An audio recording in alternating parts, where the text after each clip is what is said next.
The Lord be with you. And with your spirit. A reading from the Holy Gospel according to Matthew. Glory to you, O Lord. When Jesus came down from the mountain, great crowds followed him.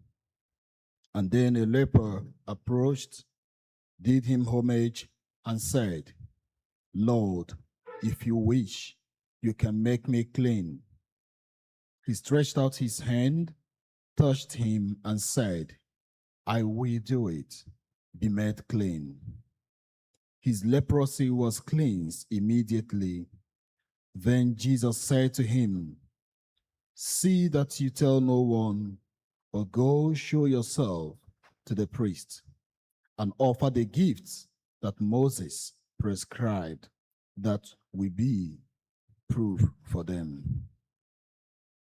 The Gospel of the Lord. Praise to you, Lord Jesus Christ. Please be seated.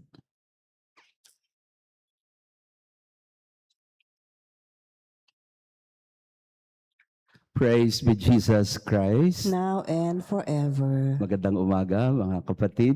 Pakibati din ng good morning ating mga kasama, lalo ng ating Friday friends and our online parishioners. Thank you for praying with us. Batiin natin itong dalagang ito sa katabi ko ng happy birthday, Ate Mina. Yeah.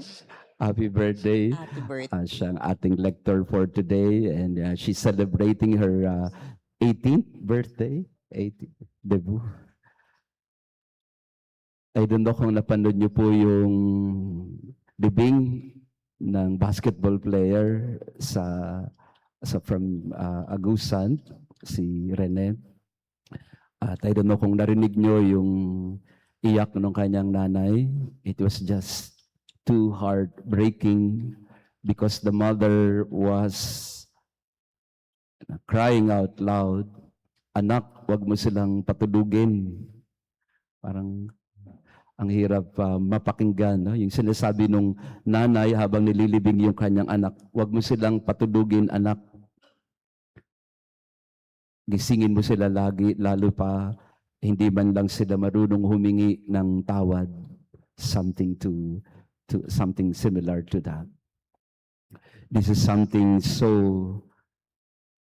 that is so devastating, not just for the mother and the family, but I think this cry is also reflected and echoed in many of the situations in our families. There is just too much destruction in our lives. There's so much brokenness and heartaches that we go through in life. Our readings today, they point us to a certain brokenness in humanity in general. In the first reading, we heard of the exile, the Babylonian exile. Zedekiah, I don't know if you were listening to the first reading, Zedekiah, the king, he was executed before his sons. Sa harap ng kanyang mga anak, or rather, ang kanyang mga anak ay pinatay sa harap niya. No? The king and his sons, no, habang nanunood ang tatay o ang hari, pinatay naman ng kanyang mga anak sa harap niya. And later, binulag yung hari and he was exiled to Babylon. And of course, we know what happened to the temple. Yung templo na pinaghirapan ni Solomon, binabagsak at niraransak. So, the devastating effect of human suffering on any human heart. And in the gospel, we heard about the story of the leper. And if you are a leper at that time, you will also experience this, not just an exile, but a spiritual exile, because you are separated from the community because of your sickness. You are taken away from your family, and you have to be on your own. You have to live separated from everyone. And so the cry also of the leper, Lord, if you will it, if you wish, You can make me clean so that I can go back to my family, so that I can go back to my ordinary life. So humanity is aching and longing for healing, restitution, healing for reparation. Madaming mga nangyayari sa paligid natin na talagang ang hirap ho i-reconcile dahil mga nangyayari ito halimbawa sa mga bata. Napagnilayan natin noong isang araw itong nangyari sa Tacloban. Again, we must not allow ourselves to be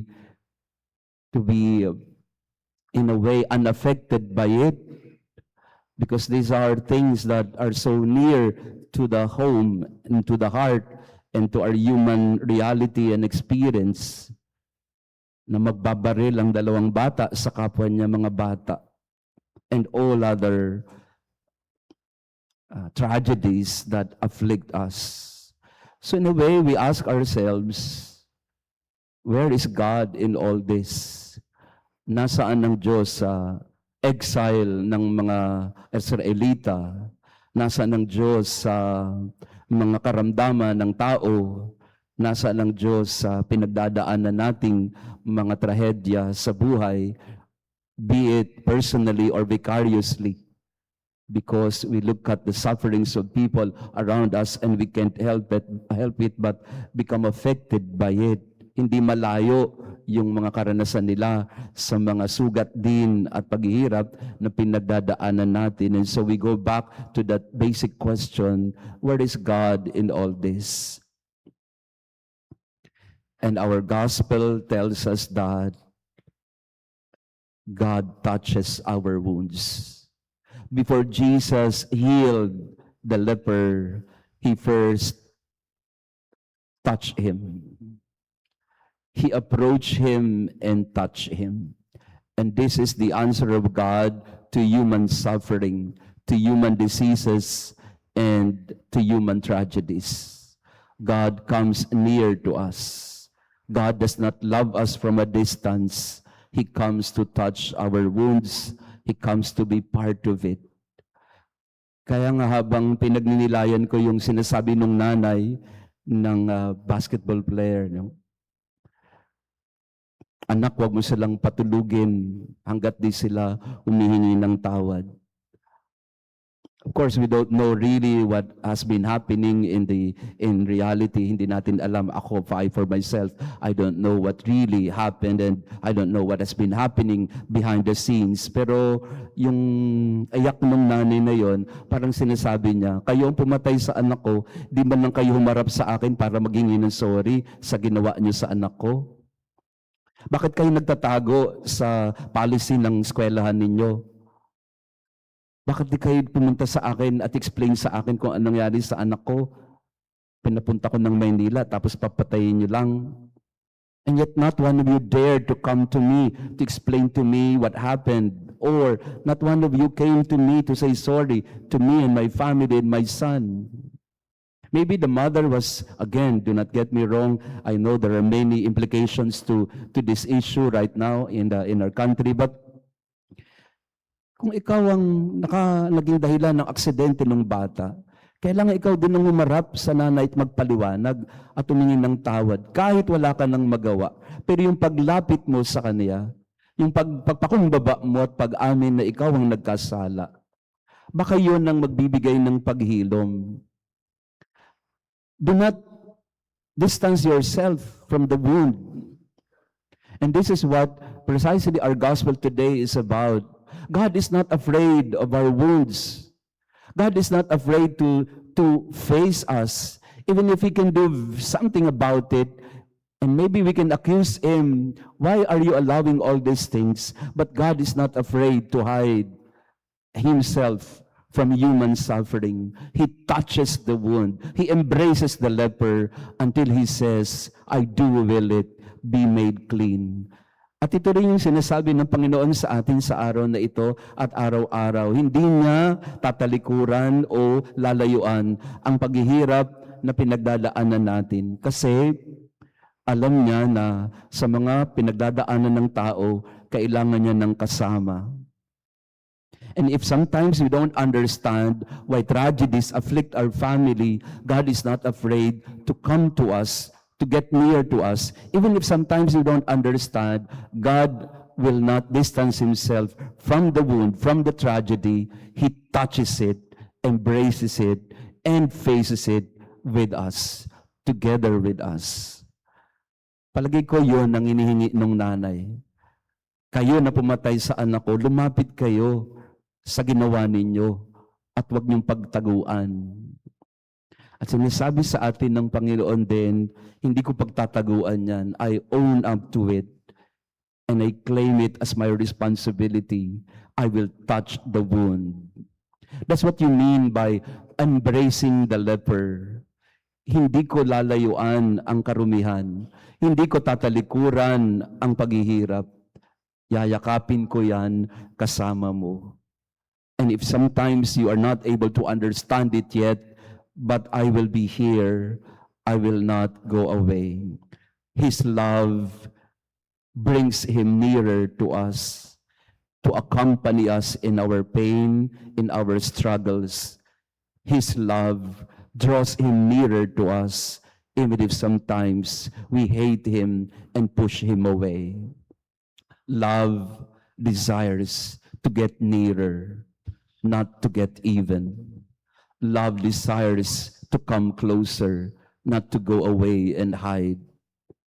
So Jesus reminds us today, God is near, he touches our wounds, and he will not go away.